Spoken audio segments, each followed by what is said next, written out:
The overall goal of this procedure is to generate human iPS cells via retrovirus-mediated overexpression of OCT4, SOX2, KLF4, and MYC with a GFP reporter system.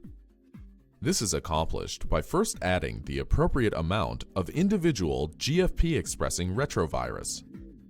Next, the GFP-expressing virus-infected cells are transferred into 0.1% gelatin-coated plates with mouse embryonic fibroblasts.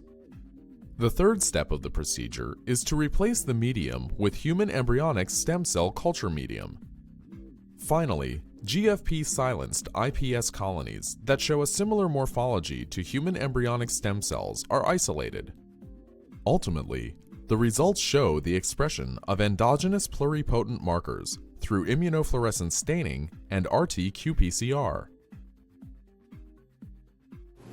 The main advantage of this technique over existing method, like live cell staining with pluripotent surface marker and observation of morphological change, is that desirable iPS cell colonies can be easily isolated using loss of GFP expression as a marker for the pluripotent cells.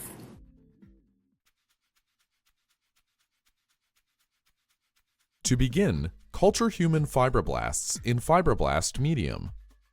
1 day before infection, plate 1 × 10⁵ human fibroblasts into 1 well of a 6-well plate.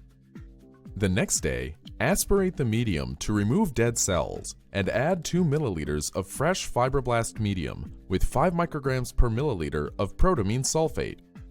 Then, carefully add the appropriate amount of each GFP-expressing virus.